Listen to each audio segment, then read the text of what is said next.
Hey, the sound check today was vicious. Welcome to the Shoot It Straight podcast. Yeah, our local IT gal was struggling a bit. I'm doing the best that I can. I appreciate the comments. People have been commenting really good things, mostly for just I feel like there's been good vibes coming out for our podcast. That we're doing the best that we can. Yeah, Erika assumes a new role every week. Lately, it's been IT. It's been IT, which I feel like I always end up in, and even in my past life, in like quote unquote like corporate-y jobs I've had, it's like when you're an operations person that just falls into your lap, and it's this whole giant fucking.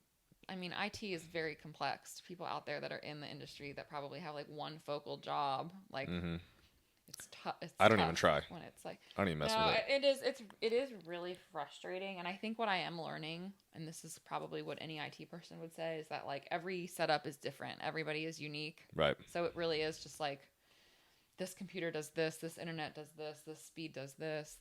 They're all just different. So you just have to kind of just got to put the reps in. It's like we tell our clients, like. So I try not to get too frustrated, but I'm learning to also give myself more time. Than I think that I'm gonna need. Yeah, and one of my favorite things I used to tell people when I was a trainer, I was like, "Hey, like, don't ask me this kind of stuff. I count reps for a living. Literally, like, let's calm down. Like, yes. I don't know how to do any of this stuff. So no, but seriously, it's good. It's lucky that you know how to do, or you're willing to put in the time on watching YouTubes and learning. I do like learning it. It's just like once I get one thing down, then it's like it's already like moving on to the next, and I have to like relearn something else, which is like gets a little exhausting sometimes. But it is what it is. Like it's good. We made it. Right. And we have good sound, and the studio I do think sounds really good that we have here. Yeah. I know she took down the tape. That was a good idea for the podcast. I don't think anybody on the podcast. Oh yeah, maybe last week we did. No, we didn't. I only had that on for a few days. It was for our live. Yeah, for the live we had the tape up. We had some. To be determined, not to be determined. It has been determined what's going up behind us, but it's coming. It'll probably take another 2 to 3 weeks. Okay, so we'll have a few more episodes with the. Well, we're gonna paint the wall black too. So one day you guys will tune in and it'll just be a black wall behind us. A black wall. It'll look really cool in here. Yeah. So that'll be our project for the next. I need to paint before our setup gets delivered. Yeah. That's all I'll say. The joys of home ownership. We get to paint a wall when we want to. We can paint a wall, and we can do whatever color we want. And black it's gonna be, right, Bubba? Mm-hmm. Squat's tired. Very tired and very attached lately. Yeah, it only takes like one day for Squat to need a rest day. So like, or maybe more. So it's like one exercise day or one like excitement day. And then he needs like 2 to 3 rest days. Yeah, because we did a pretty long hike on Thursday. We walked like 4 miles. He walked about half of that, which is good. It was humid, warm. So that wore him out for Friday for sure. Saturday he was still kind of feeling somber. It. Yeah. It started to rain here over the weekend too. I think he kind of also like leans into that, like the rain, like just gets a little bit cuddly and canoodly. And then we had your dad's birthday party yesterday, which means that he gets all the attention and there's lots of engagement. And so then today, yeah, he's still on the come down. It's rest day now. Yeah. But no extra treats because for those out there, our dog has a dermatologist and he's on a special diet because he has skin problems. So he's on an elimination diet and all he can have is marshmallows and his food. Yes. So we're about to start introducing new foods back to him though to see what he can eat. In September, we still have to ride out the next few weeks of just his special prescription diet. But so if you have an itchy dog out there, go see a dermatologist. No, in all seriousness though, if I am going to give advice on this, it's just like we would give advice again for our clients, but it's like seek out a professional who knows what they're talking about. Because I'm sure you do, or I get Instagram ads all the time. It's like, take this gummy for your dog's itchy paws. And it's like, it's probably a little bit more complex than that. Right. That's just going to mask his symptoms. Yeah. If they're eating food every day, twice a day, that's making them itch, a little supplement or a little cream, like it's just going to mask the symptoms or just not, it's not going to counteract that much. Yeah. And like, I've met guys out on the golf course are like, oh, I just took a leave. I'll be good to go for the day. I'm like, yeah, I mean, there's things that, like we can't correct in the gym, but, I bet, some of those things we could work on in the gym and you wouldn't have to take a leave every time you go play golf. Yes. I was thinking about a leave thing because there's ibuprofen in, I won't really name the studio that I occasionally drop into, but there is some in the bathroom. Now, Probably for hangovers. It could be hangover. It could be, and it could be for female, like for your period, like whatever. Like I'm not gonna sit here and say that but like we kind of normalize. I mean, taking painkillers is totally normalized. Or taking like an over the counter like NSAID or whatever. Not taking like crazy. That can be normalized in some worlds too, but it's so normal for people when their muscles are sore. And I think I forget about that, but people are like, oh yeah, I just take whatever. And I'm like, just like on a regular basis, if you're sore in the gym, do you not think that maybe like your recovery is bad, or your workouts program sucks, or your food is terrible, or your sleep needs to be better? Right. I mean, the answer is literally not to pop. And I'm not against that stuff. Like we know when we have like moments where we need to pop a Benadryl or we need to take a Tylenol if something is, but it's really good to save that stuff when you really need to lean on it, I think, versus it just being like a thing that you take. Yeah, I mean, I took one recently, just because, and I never do. Like, I had to go buy it because I don't have it just like in the house. But yeah, by the time we use one, it like expires. Like, but you know, like no, I bought like I bought like a pack of like 12. It was like the smallest they sell. Yeah, they don't. It's like in like a little chapstick looking bottle. It's not even like in a real bottle, but yeah. So. But yeah, and it was very random. I don't know what. I like woke up and I was like, why am I sore? Like all I did was play golf the day before, and like I play golf all the time, but it's just some weird. I don't know what happened. You were just full body soreness. When was this? Before I played my club championship on day 2. Oh, yeah. I mean, because I've played multiple days of golf in a row, no problem. Like it was just I don't know what happened. We were doing the most. We also had. I just got done from traveling. Yeah, so I don't know, but it was weird. But yeah, I took it. But I mean. People take them like regularly though. That's what we're talking about. Yeah, and again, this is. I mean, it's just. I even just listened to another podcast. I was talking about this doctor yesterday, but he was talking about how fever reducers even are not necessarily. It's something that we've normalized in medicine to do. If you have a fever, to like reduce the fever, and it's actually. I mean, your body is doing what it's supposed to be doing, and you actually probably shouldn't. By the way, this isn't medical advice.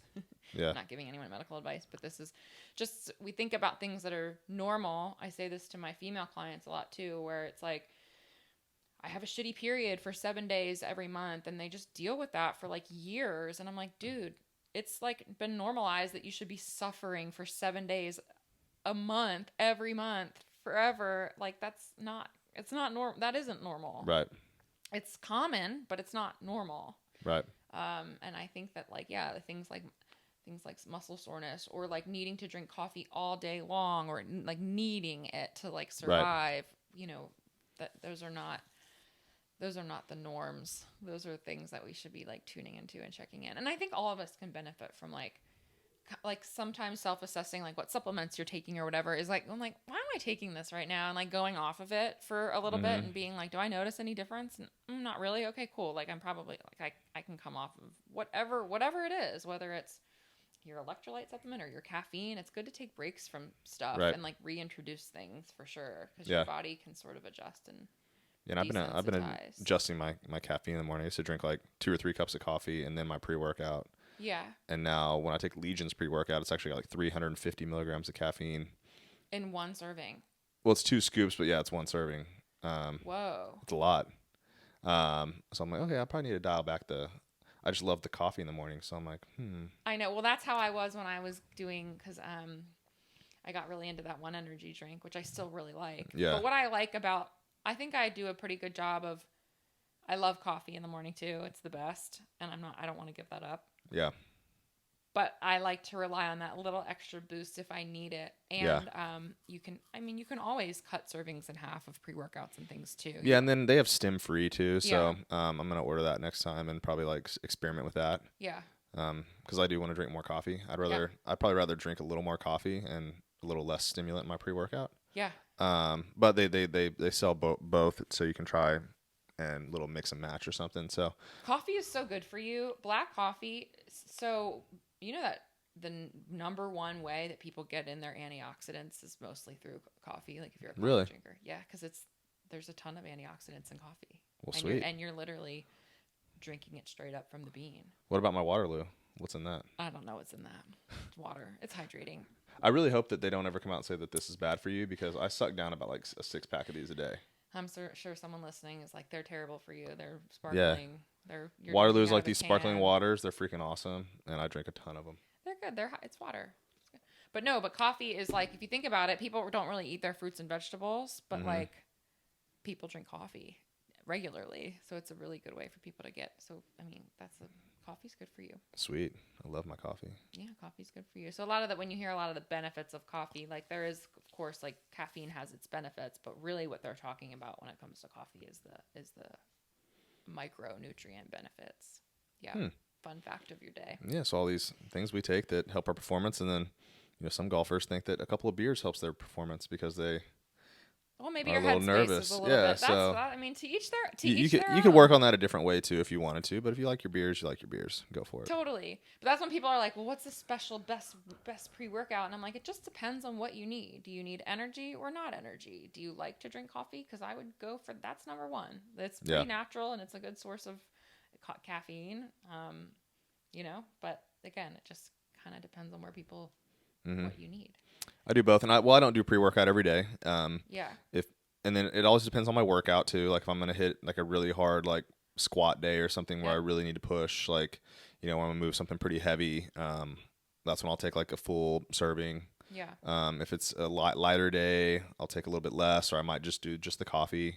Yeah. But yeah, definitely the pre-workout like helps you like push through like a little bit of the harder stuff, I think. Yeah. And like you take it too, like when you're really gonna go hard. And that's what I'm saying. Like what I like is like having it. It's like the nitrous button on your car. It's like I don't necessarily need. How'd you know I just watched Fast and the Furious? I mean, I fucking love a good car analogy. But it's like that. It's like, all right, I don't want to always have to lean on that. It's way more fun to be like, oh, I have my normal baseline coffee or my Cup Zero. My Cup Zeros are like, I have like 3 Cup Zeros. Yeah. And then it's like if I need a little something, or if my sleep isn't as great and I do still want to train, like it's just good to have that little backup juice, which it's great. And then it's more cost effective too, because I'm not just downing a bunch of random energy drinks. None of this stuff is cheap. We were just looking at the shelves yesterday. What was it, like 17 refrigerators now full of. Were we in Walmart or where were we when we saw the energy drink section? Research, yeah. Yeah, like energy drinks now are like. Yeah, they're not cheap. No, they're really not. We went to a place that sold just tea, all these flavored teas. That was pretty wild. And the market now on these drinks, on the beverages, it's so fascinating, and everything's like 99% water, so it's like they're making some money. But then we're kind of talking about you don't realize you get these things, and they're so easy to suck down. Like I could suck down a giant sweet tea. Like they're pretty tasty, but that thing is packed with sugar and calories. Packed. Like you want to talk about like people that if you don't track like your liquid calories, oh my God, like that's where you can really that and sauces. Because I was in Costco the other day and I took a picture of the back of the nutrition label of a dipping sauce. It was like it was called like the chicken sauce or something. Like, and I would imagine that. And then this guy DM'd me. He's like, "Oh yeah, I've seen that stuff." He's like, my clients have like been eating that stuff and they don't count it or they don't track it. No, nobody does. Nobody tracks. So it's like I'm having accurately. Yeah, I'm having this healthy piece. I'm having I had chicken breasts and broccoli for lunch. Yes. And rice. The typical like that's what the standard. Yeah. This is what a healthy lunch looks like. Yeah. And then they smother it in something like that, and it's like, okay, now you had your little like, what would that be? Like probably 400, 500 calories. Your chicken, rice, and broccoli meal or whatever. It'd be less than that. But anyways, and then you could have double that in sauce. Oh, easily. Well, it's the whole like ordering a burger versus a salad at the restaurant thing. Yeah. People get in that trap all the time, and it's like, well, that has bacon bits on it, eggs on it, and the dressing. 4 cups of dressing on it or whatever, and that's a shit ton. Oh yeah, I used to think that like when I was working in the restaurants, if I just ordered the salad, because we didn't have nutrition labels on stuff, and I probably wouldn't pay attention anyways, but yeah, I'd like get the Caesar salad with like extra Caesar dressing and like think that I was doing myself a favor. And it's like, oh, I might as well just had the chicken fried steak with some actual protein. Yeah, and some nutritional healthy fats right. that are in the meat, that whatever meat you're choosing, fish, whatever, salmon. Yeah. No, it's wild. Yeah, whoever you're talking to. That it's the number one thing is like these empty. I mean, it's the whole. You were talking about the fitness chef not too long ago, but his whole thing, a big thing that he does on his Instagram is show like, I don't eat that much, and shows the person eating the like baby croissant that's like 500 calories or whatever, and thinks that the person eating a big whole chicken breast and eggs and the whole thing ends up being less calories than the small little donut hole thing, and their 600 calorie Starbucks. Right. These people in their head think, well, I had a coffee and just a pastry. Right. It's like, well, yeah, that was like 900 calories for those two things, whereas you could have had 2 full-size meals with fruits and vegetables and the whole thing. Yeah. Like, the visuals, anyway, that he represents on his Instagram are really good. So shout out to Fitness Chef. He's very popular, but he has like some of the coolest visualizations of those exact things. And that is 100% what gets people into trouble. The random little sauces that they don't think matter. Yeah. And even the ones that aren't as calorie dense, like I think, with ketchup and stuff, I try to be really cautious with how I track that, because I put a lot on. So is it a serving that I put on? Absolutely not. Yeah. I'm not putting 15 calories of ketchup on. I'm doing at least 4 or 5 servings of that. So I'm making sure that I'm accounting for that, because it adds up. Yeah. Truly. And again, it's not about being meticulous. It's just about being honest. Yeah. It's better than just saying, oh, my hormones are broken, or, Right. It's like, all right, well, just have a real life talk with yourself about what it is that you're consuming. And Right. the creamer in your coffee, big one. Oh yeah, like when I first started drinking coffee, I used to go to Quick Trip, and for those that don't know what a Quick Trip is, it's just like it's a 7-Eleven, it's a gas station. But anyways, they had a really good coffee, and they had like cappuccino machines, and like I was just getting into coffee. Like now I drink it black, but like back then I thought that was gross.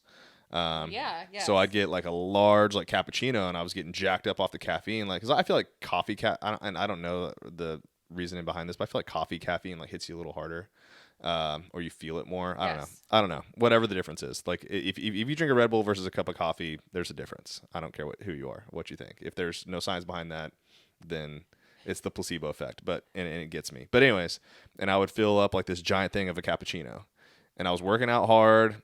Like nothing else had really changed in my life. I was still like I was a drinker, but like I drank about the same all the time. Like, everything was about the same. But then I added in this coffee every morning, and all of a sudden, like I noticed, I was like, damn, I'm getting fat.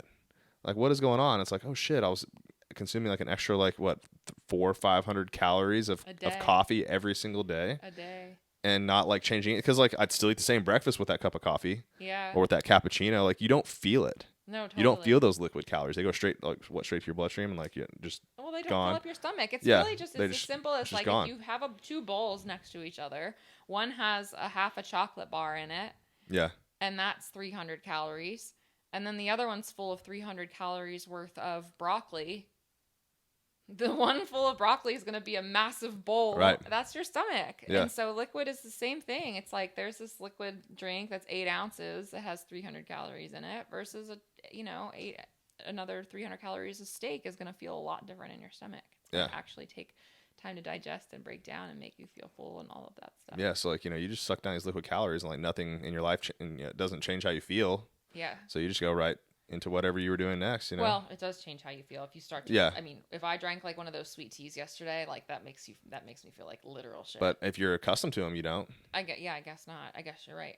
But so that's the whole argument too, where people are like, "Oh, why do people order the Diet Coke at McDonald's?" It's like, I'm here for those types of swaps. I'm always a champion for that stuff. I think that is, we get in these like, Diet Coke is so bad for you, and this isn't a discussion about that, but it's like, well, if you're gonna have 800 versus 1200 calories or whatever, and like sub out the fries and the soda and have the burger or whatever. Right. Like those are real life swaps that you can do. That doesn't mean that you can then also order an ice cream on top of that because you did diet, but it's like, start to make those like connections in your brain a little bit. Like you can go out with your friends. You don't have to have all the beers that you normally do. Yeah. Like those are the things that start to add up. Those hundreds of calories here and there.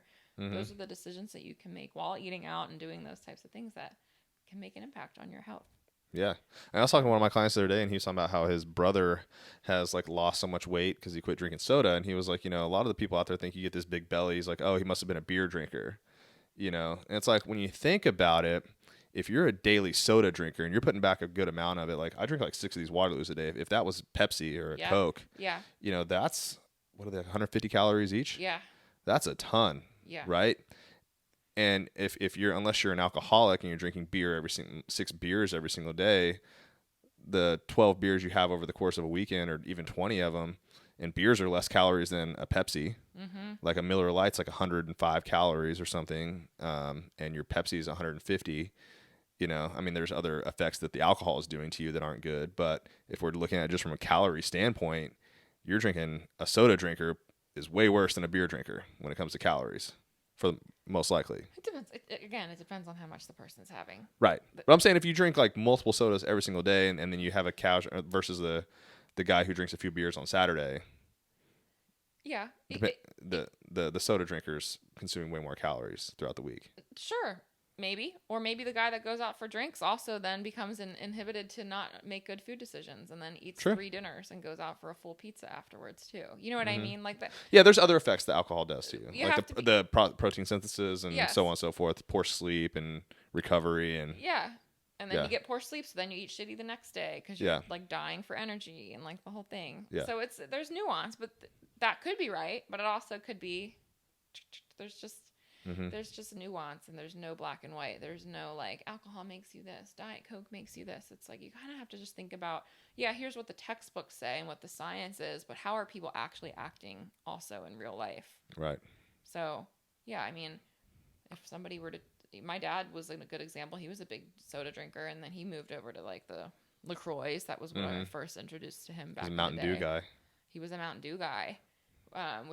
Which has a ton of caffeine. Even the diet ones, that's where a diet soda too can be like, you don't need to be drinking diet Mountain Dew at 6 o'clock at night, like before you're going to bed, and you've already had a lot of caffeine. Like so that was like a good swap for him to make, I think, overall. But yeah, and they are tasty. If you guys have never had a Waterloo or just there's a bunch of like there's now. So many options. I think Waterloo is the best, but I know you like Waterloo, but there's a bunch of flavor Topo options. Chico.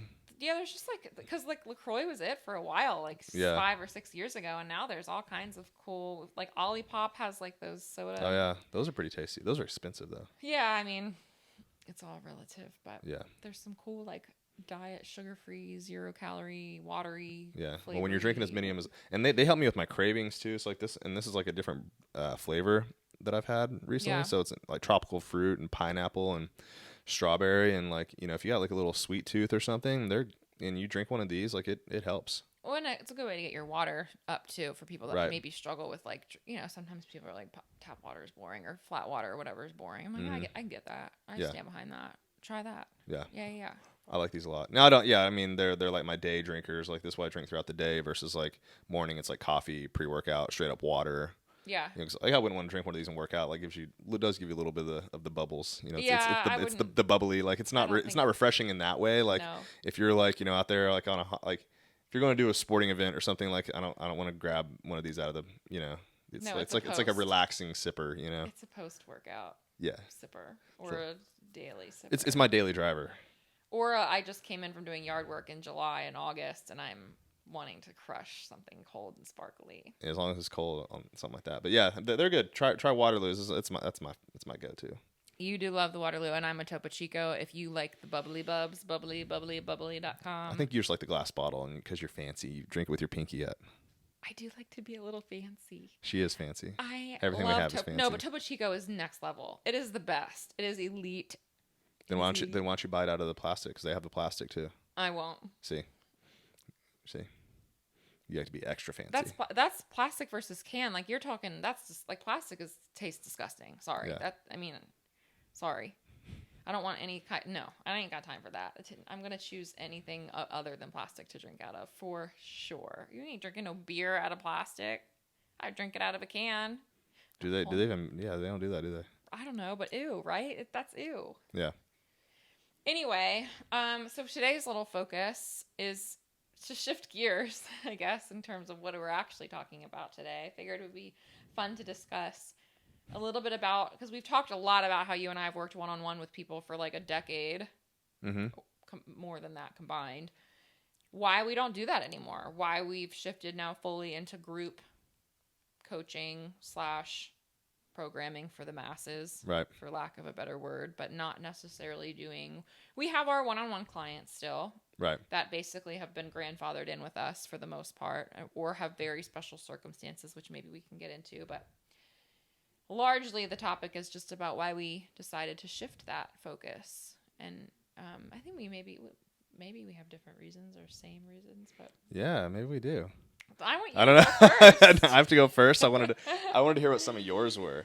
I mean, so it's been about a year. It's coming up on a year now that I don't train people one-on-one, like physically, either in talk about your person or evolution. Zoom. So You did it in person oh yeah, at so I a mean, gym. yeah, I mean, I think that's what when people reach out to me and like ask me like for advice or whatever, it's like, hey, like before I ever had a social media account, I'd been training people for years. And then I had my own social media account where I just posted like my life. But now it's like, when I actually give like fitness tips and stuff, my first tip didn't come until I had been doing this for like 10 years, working one-on-one with people. And I think that goes a long way into when you're programming, especially for the masses, because I've seen enough people now that where they all do kind of the same thing. They all have the same skill levels. So you're able to like program workouts that are effective for them.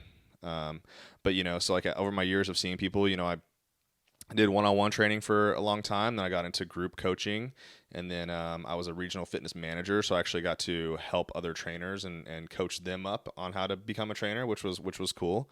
And then now, here we are, like working mainly doing programming for the masses online.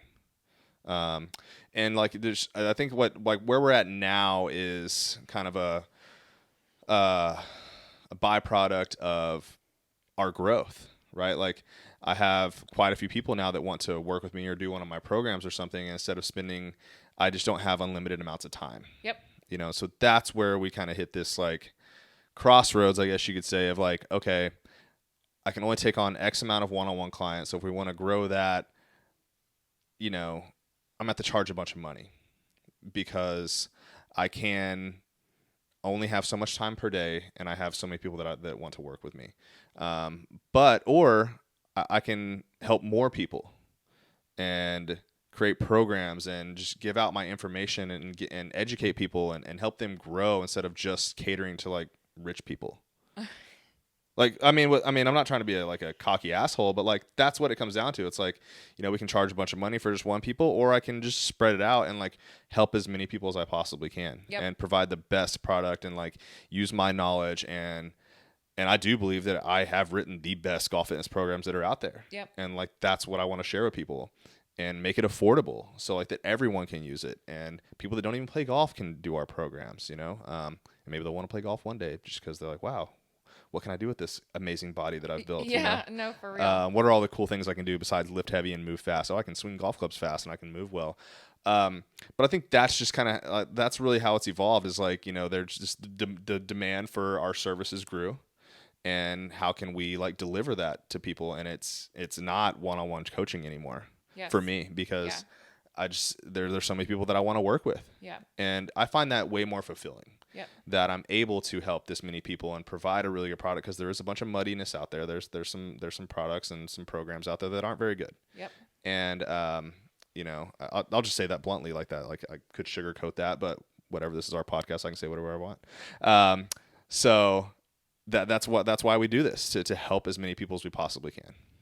Yeah. No, I think that was like a really good. I mean, you nailed it as far as like the trajectory that we've been on. It was sort of like for you, it's almost like a natural progression, honestly, like how we've evolved, which is even cooler. I think like it's been strategic. It's not like we're flying by the seat of our pants every day and we're like, well, I guess we're doing this today. But it's been like, for us collectively, what's been cool is like we each separately, like before we met each other, we're working, independently in the fitness industry for 8 years or however long it was.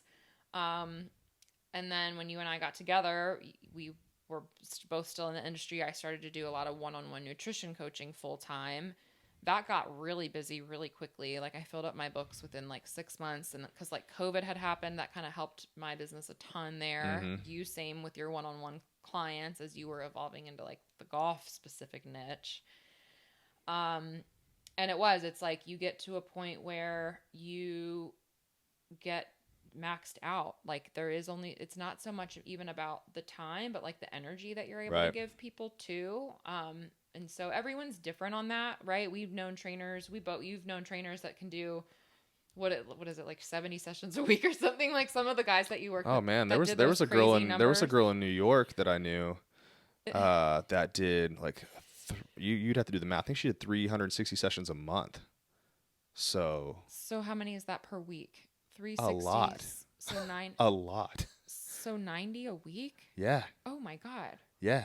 I mean, I think she would do some 2-on-1s and stuff, or 1-on-2. Yeah, like 2 at a time. See, Yeah. now, and again, this isn't to bash those people because That's insane. similarly, I've heard coaches in the nutrition space, you know, they have 100, 120 on their roster. Wow.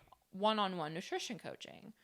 Whereas I sat like 40 was like a good max number for me. Anywhere between 36 and 40 was also when I like felt like it was full time, but like had a good, like a decent balance, but like energetically was like, this is enough. Right. But again, like that's the 40 and 100 is a really big difference.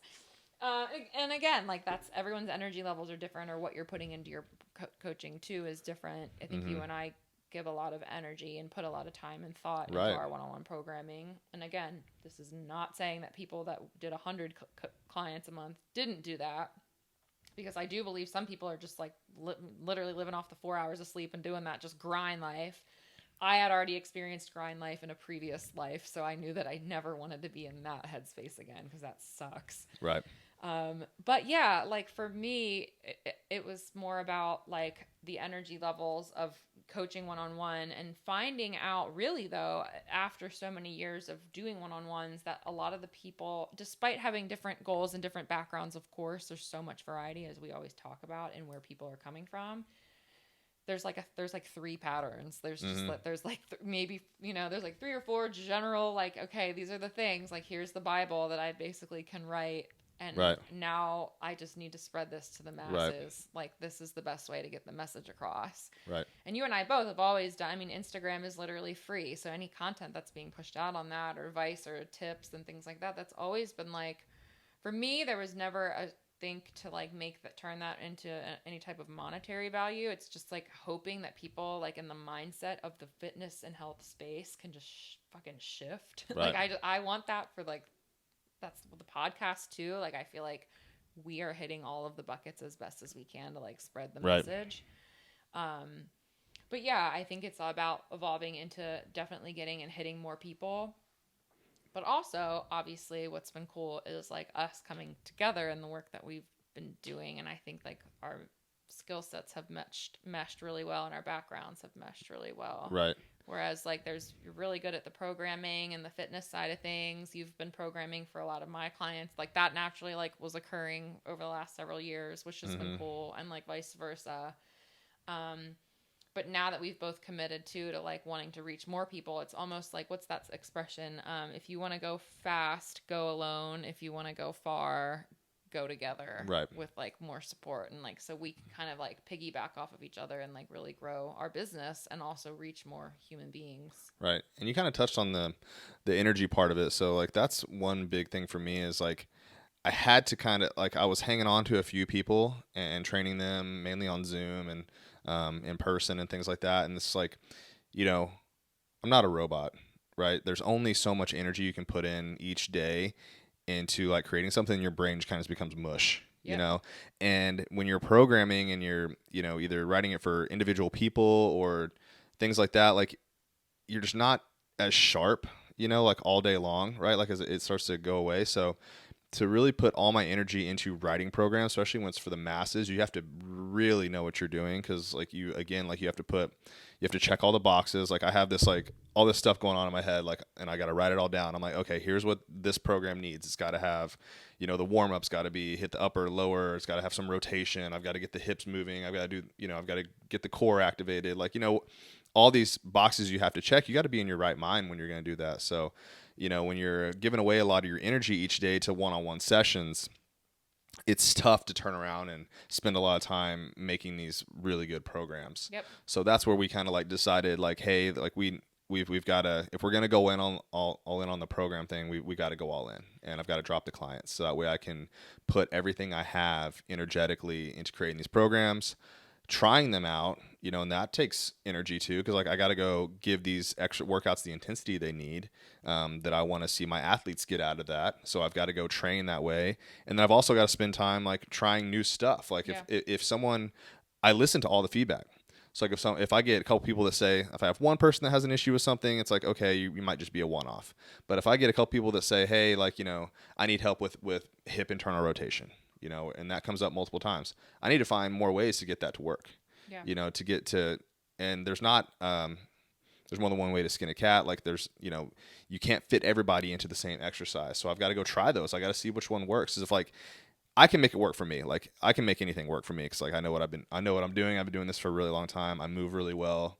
I can feel stuff. I know what's going on. But like, if I get out there and I can't get it to work, I'm like, okay, that's not going to work for this person. So let me try this. Let me see what's going to work best and what's going to work best for everyone. Yep. Because I'm writing programs for hundreds of people now that are all going to do this same exercise. So what's this exercise that's going to work the best for this problem that multiple people are having? Because not everyone speaks up. So, like Totally. if 2 people, 3 people have a problem, I got to extrapolate that. Okay, there's got to be at least 10, 10 times that many people that are having this, maybe even like 50 at that point.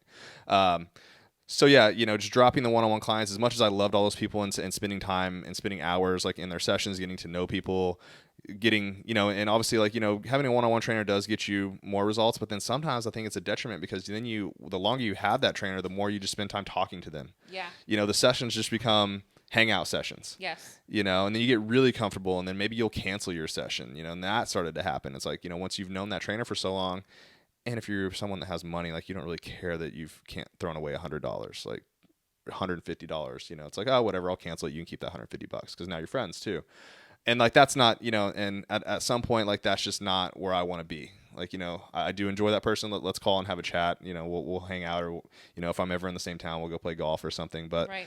I want you to get results. And, if you and I are to that point where you just want to hang out and talk to me, like, then you need to just do a program instead. Hold yourself accountable to that. So that's been a big game changer. Now I can just spend all my time working on our craft, working on our business, making the best. You handle the business, and like my job is to make the best programs I possibly can. Yeah. And I can start reaching out to people. I can learn stuff. People send me courses that we take. Yep. I take a stick mobility course. Dr. Jeff the other day was talking about the cars and the pails and rails course that I'm going to take. And just keep broadening my scope of what I know how to do. And then again, it all comes back to the experience. So like, it's cool to have information. It's cool to know stuff, right? Like that's great. And you see a lot of trainers and doctors and physical therapists on Instagram that just kind of, I feel like they pull from their textbook or they take it out of their really sciencey smart brain and then put it in a post, but it reads like that, like I'm trying to make it sound how it can come out of my mouth, which is much simpler. Yeah. Like I'm going to take it and process it and clean it up and make it here. Now just do this. No, totally. You really nailed it. I think that's a key thing in our business is that sets us apart from what other people are out there doing. And you and I have talked about this a lot. And that is, we've seen people in the fitness industry. They've been a trainer doing the same job for 6, 7, 8, 10 years. Mm-hmm. And yes, there's always a special person that like can kind of keep doing the same thing for a long time over and over and over again. And that's cool. And you can be happy with that. And that's great. But especially when you have your own business, like what you and I think always aim to do is like we're just constantly leveling up. And mm-hmm. so like, because you have you have the bandwidth now, the brain space to go do a seminar, learn, research on YouTube, whatever. Mm-hmm. And like, same with us, same with me, where it's like, how can we get better behind the scenes? How can we reach more people? But yeah, we're continuously learning. We've given each other bandwidth to focus on the skill sets that we are already good at, right? Like not having to focus so much on the business side, but you can like really dive deep in and go deep on the programming. So it is a good product. And then same thing, like making sure our operations are smooth and that people understand what it is that we're offering and like that we're also like making money as a business so that we can continue to reinvest in our business. Like these are really important, smart things. And I know that people out there, maybe that if you don't have your own business, you're not thinking about like the behind the scenes of some of these like sort of little operations that are on the internet, but like it is a real thing that we're putting like our our time and our effort into just trying to give back to more people. Right. Because at the end of the day, even if you do have a crushing it roster of maybe we are working with 40 or 50 people a month, that's still only 40 to 50. It's such a small amount of people compared to like what you can get now with being on the internet and reaching out to so many people that need help. And not to mention, the reality of this industry is that not everybody gets results that you work with, no matter what. Even in a one-on-one hand-holding, expensive experience, which we've both been in, some people just aren't going to get there where you want them to be. And so that just means that there's that many more people percentage-wise that we can put the content out to, help with their programming, help with their fitness and nutrition, and get more and more people on board with getting better. Right. And I do think we have a good audience of like younger trainers or maybe not younger, but like trainers that are trying to learn the business and things like that. And it's like, it's really hard to say no to someone offering you money. Like, when someone reaches out and says, hey, I want to train with you one-on-one, I'll pay what people straight up tell you, like, I'll pay whatever, I'll pay you $10,000, whatever. They'll pay you a good amount of money. And if you're really trying to grow your business online, like we are, like you have to say no to that. Like, could I make a good living? I'm turning down at least $10,000 a month. Yeah. To train people one-on-one, at least, to grow this part of the business. And that's hard to say no to. It is. Because I could say yes, and that person would send me a freaking PayPal like in a few minutes, and we'd be good to go. Yes. But that's not where we're here, but we are committed to, and I'm finding much more enjoyment in it. Yeah. Honestly, it's like, it's so cool that, it's here, if you're a trainer, you're not in this like for the results, like you got to be in it for the results. Like you got to hear people tell you, hey, this is working for me. This helped me do this. I feel better. I'm hitting the ball farther. I have more energy. Like I sleep, so on. My overall quality of life is improving, and that's great. And now, instead of hearing that from my 20 clients that I saw one-on-one, which was a very full roster, when you get to 20, that's a full roster. Yes, unless they're only training with you once a week, which I never really had people that came to see me once a week. I always had people 2, 3, 4, 5 times a week that would come and train with me. Minimum was always like 2. But yeah, so like, it's nice that your 20 clients on your roster say you're improving their quality of life. It's really cool to hear hundreds of people tell you that the advice that you're giving them and the programs that you're writing that they're following is improving their quality of life. 100%. No, and it's only going to get bigger from here. And so to anybody, by the way, that we've trained or coached one-on-one, shout out to you, because like those are the people that we learned from over the years. Right. And we both still carry a few one-on-one clients for that reason. I think it's important to have boots on the ground. And, who knows how long we're going to do that. But I think we're both keeping our people until those people decide that they're moving on. But it's nice to have that, like those people where you're still kind of interacting, still know what it's like to coach those people and to coach people in general. And to the new trainers that are coming up and coming, though, I think the opposite side of the coin of saying no is like there's also a season in your life where you say yes. And there was a big time. There's a multiple year span when we were both in our early 20s where I was saying yes to fucking everything. Like, yep, I'll work with you.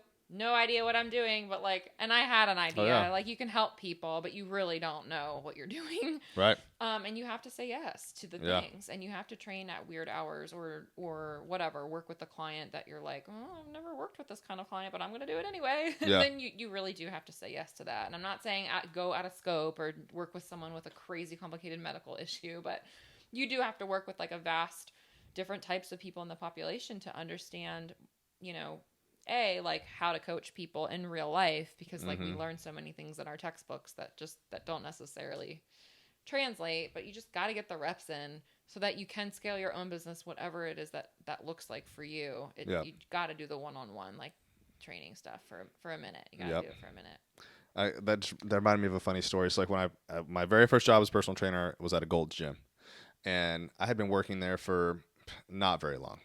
I only worked there for like 8 months in total before I transferred to the other one. So at most it could have been 8 months, but it was much earlier than that. It was probably my first couple of months.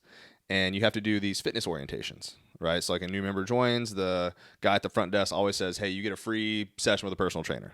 Here's what it is. It's actually a chance for you to meet a personal trainer, and they're going to try to sell you on personal training. That's what the job is. But anyways, and this guy was like, I can't remember. I was very new. I hadn't done very many of these. And the guy shows up and he's in a wheelchair. Wow. rolls in a wheelchair, and I'm a brand new trainer. I have no idea what I'm going to do with this guy. And I literally, my manager just stepped out. My fitness manager had just stepped out to for lunch. I'm texting him immediately. I'm like, Bobby, you got to come. You've got to come help me with this. I have no idea what the hell I'm going to do with this guy. And luckily, he texted me back. He goes, "Oh, was it the guy?" I think he passed him walking in. He goes, "Oh, was it the guy in the wheelchair?"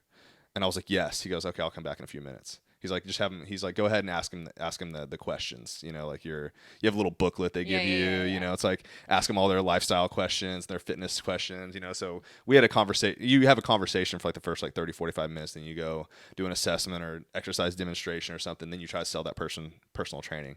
But so luckily, Bobby came back in and took over, and then I just observed what he did with him. And he got the guy out of the wheelchair, had him walk around, which, I never had to do in my career as a personal trainer. I never did that. Wow. And he did. He put him up on what did he put him on? Was it on the elliptical or something? He got him up. Whoa. He got him up there on something and had him moving his legs and stuff. He wasn't completely paralyzed, but he was just in really rough shape. And I was like, I have no idea. I wouldn't even felt comfortable doing how he grabbed him. He lifted him up underneath his armpits and got his arm around him and stuff. But it's experience. Yeah. Would you do that now? Probably. I would do it now. Totally. Yeah, but back then I was like, I saw the guy roll up and I was like, "Oh, hi." I was free. I was shitting my pants. I was like, I have no idea what we're gonna do here.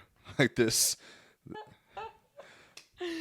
And then I went and gave the front desk guy so much shit for booking me that. I was like, dude, you can't do that to me. I'm brand new. I'm brand new. You can't do that to me. Truly, seriously, bad. That was a bad call, but he probably didn't know any better either. He was just trying to close his sale.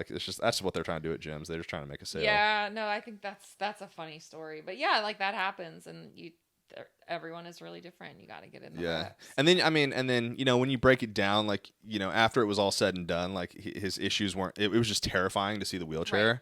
And I'm thinking he can't walk or he can't. He just couldn't do it very well. And then you just gotta. The biggest part is learning about people, asking the conversations, asking the questions, figure out what's going on. Because then once you break it down, nothing is really that complicated, unless they're really injured and you don't know what you're doing, and you don't have the experience. But if you just really, really have a good long conversation and learn their needs and what's going on, you can figure out something for them. I could have. I could have had him do bicep curls or something. Totally. Totally. I could have helped him get onto a bench and we could have done upper body. I could have figured something out, but I just was terrified. No, yeah, you get in your head about what the right thing to do is, and really it's that guy already made his way to the gym. He already signed up. He already wants to work with a trainer. Right. He's not paralyzed from the waist down, or why the fuck would he be in the gym and not at his doctor's office working with a PT? Right. It's but you don't think about these things. You're yeah, he's already here. He just wants someone to give him some empowerment and some teach him how to orient him around the gym, show him where the stuff is. It really does always come down to, most of the time, some really basic fundamentals, which don't seem fundamental to those people though. And that's again why we're doing what we're doing is it's wild sometimes the things that we repeat over and over, but it's there's always new ears that the things that we say land on. There's always people that are new to fitness and new to their journey and whatever. So well, and just another reason why, I had to quit doing one-on-ones is because you don't realize until you're in deep in what it's like to be a one-on-one trainer is there's so much scheduling. There's so much communication back and forth, when you're going to do this, when you're going to do that, the reschedule. The scheduling and rescheduling is a huge part of the job. Yep. And that just takes up so much of your time and so much of your bandwidth that you don't realize. So coming back to that again, it's we've made this decision that, and if you're working in a big box gym, your job is to make sales. You're held to a quota too. So you got to be out there hustling. So instead of spending your time researching or learning how to do things differently, I remember when I was a personal trainer and then when I was a regional manager, my job is sales. My head guy doesn't give a shit how good of a trainer I am. He cares about the numbers at the end of the day. And so you're spending your time. I didn't buy a single book to learn how to be a better trainer. I was buying books to learn how to make more sales. Mm-hmm. It was a business. Yeah. And now I can sit back and be okay, my job right now is to create the best product I possibly can. So what do I need to learn? What can I level up again to do that? Because that's what's going to bring people in. I don't really have to worry. We don't worry about sales really. Our job now is if you put the best product out there, people are just going to buy it. That's right. We're just going to have this little transaction. Hey, I'm creating something that you want. You want it. Yeah, there's a little monetary exchange that has to go on there, but this is going to get you results that are far beyond your low subscription cost. So. Correct. Yeah. No, I'm super here for it. And as always, like, we are putting this stuff out for you guys and also putting out a ton of free content. So we do sell subscriptions. We do sell programs. We want you guys to go all in on that stuff. But for real, we put out the podcast, which makes us no money. I think some people think that podcasts make you money. They don't. They cost you money, if anything. Most podcasts don't make a lot of money until you're really big and you happen to have some really cool sponsors. But most podcasts truly don't make money.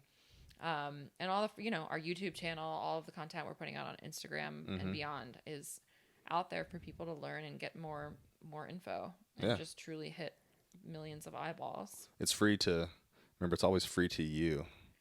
It's our time. That's right. Well, yeah. So you as a consumer, you're getting the great deal on this. You guys are getting the good end. No, but that's so that's just sort of, I wanted to kind of go over that story today. I thought it'd be kind of fun to talk about like the business side of it and why we've shifted and hopefully give people a little bit more insight into our where we're at now and why it is that we're doing what we're doing, and that's why. Yes, like if you summarize the life as my life as a trainer, and if you're wanting to get into this business, like at the beginning you have to give all of your energy to one-on-one training, and then maybe later on you'll be in my position, you can give all your energy into creating a program. Yeah. Or whatever that looks like, whether it's... Or maybe, there's people that probably just love... I met... There's guys at the Lifetime that we went to that were trainers before I was a trainer at Gold's Gym. That's what I'm saying. And they're still doing it. Could they have branched out at this point? Probably. There's people but they love it. That, and that's totally fine. And there's people that want that service. So, there's something for everyone. 100%. With that, anything that you're obsessed with this week? You go first. Let me think about it. I haven't really thought about it. I'm always talking about food, but I'm obsessed with this chocolate cake from Ludger's down the street that we had on Is it Sunday. Ludger's or Ludger's? I don't care. I think that it's whatever it is, I'm phonetically saying it well enough that people can Google it and they can look it up and they can go patronize Ludger's down the street. Ludger's? It's a Bavarian cakery. Yo. I have had a lot of chocolate cake. And bakery cakes are usually pretty good, whatever. But this one was outstanding, like truly a 10 out of 10 chocolate cake. It was so good. So good. Is there still some left in there? Yes. It's yours, isn't it? You can have some. No, you can have it. But that's my obsession for the week. Just chocolate cake. One thing, too, that's so special, we were just talking about this, but it's like cake is more special when you only have it for special occasions. Like we do eat treats and we eat desserts pretty regularly. We eat sweets, but like having something like a bakery cake, those are the moments, guys, that you should be saving for your, like, when you're going all in on a dessert, you know? Like, fuck the whatever that you're eating every day. That's bullshit. If there's a bakery cake a moment, if there's a yummy wedding cake fuck in your front M&Ms. of you, let's go. Like those too. But bakery cake is like, next level. I'm making this work. We're going to have some of this. It was pretty good. Very good. It was pretty good. What about you? The CrossFit Games. We didn't talk about the CrossFit Games. Yeah. So we're recording this. About that. The CrossFit Games. So if you guys know, like Erika and I used to be CrossFitters. Like CrossFitters, you're wearing a No Bull shirt. Yeah, I'm wearing No Bull shorts too. There you go. So represent the CrossFit Games. But and we were CrossFit coaches and relatively competitive. We did a few events. I did a few competitions in CrossFit. Yep.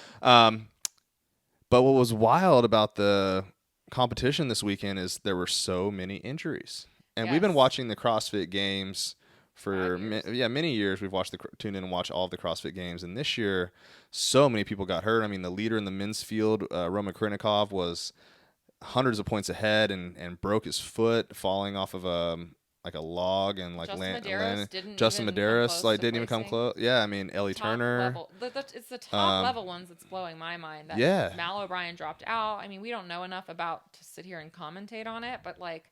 It just seems really odd that like the top 5 men and women, like kind of basically had some sort of injury going on this year. Very bizarre. Very, very high injuries. And, one of our guys we listen to, he's got a YouTube channel, Hiller. Like, I'm interested to see what some of his theories are about why so many people got injured at the CrossFit Games this year. And, I don't know what it is. Some of them were injured before they got there. So it's like, CrossFit is gets a bad rap for people getting injured, but it's gonna be hard to, and I never got injured really doing. I got a couple of like little things doing CrossFit, like I had a shoulder and a knee and some other stuff doing CrossFit, but nothing crazy. But I don't train. I'm nowhere. I was never even sniffed the level that these people are on. So I mean, the volume that they have to put in their training, they probably train 6-8 hours a day. Like it's so. I don't know. It was a lot of injuries, and it was an interesting, event to watch this year. Yeah, it was. We'll kind of be able to talk more about it, I think, as things come to fruition. But yeah, maybe we'll hear some, because it just ended yesterday, so maybe we'll hear some stuff about it. But it was different. Different. It felt different. I agree. Yeah, it's one of the reasons why I mean, the injuries aren't just the high volume of CrossFit, and like the skills you need to learn in CrossFit don't carry over to the golf course, and you got to spend too much time learning them. So that's why I've never really thought CrossFit was very good for golfers. But now it's like, oh, if you're gonna get injured at this rate nowadays, whatever they're doing in these gyms, like, you definitely don't want to do it. But yeah, I mean, like you said, nobody's training like they are at that volume. yeah, but still, a games level athlete. But even when we were not doing like high level training, you always had a nagging something. I always felt tight. I always wanted to see a PT. I don't miss that feeling. There's certain things, of course, the community, there are cool things about CrossFit for sure. But there's a lot of things that for me right now that the cons outweigh the pros, truly. So yeah, it was interesting. And the girl I was cheering for didn't win, so maybe that's why I'm a little bitter too. Yeah, well, it's a bummer. Emma, we were rooting for you. Emma Lawson, I was going for you. Yeah. Well, that was a good episode. Hopefully you guys enjoyed it. As always, send us your comments, feedback, whatever. We're here for it. Find us on codywescottgolf.com. We've recently started a blog. If you're ever looking for more just content that you're wanting to read and digest in 2 to 3 minutes, we've put that out. And then otherwise, it's Cody Wescott Golf on Instagram, on YouTube, on Twitter. Mm-hmm. Pinterest. Check out, we've dropped some new YouTube videos, a little bit longer content. So if you're a fan of some of the short content that goes out on Instagram, but you're always like wondering like, well, I need a little more detail than that, we're putting out YouTube videos for that exact reason. Yep. So check that stuff out, and we appreciate you guys. Thank you.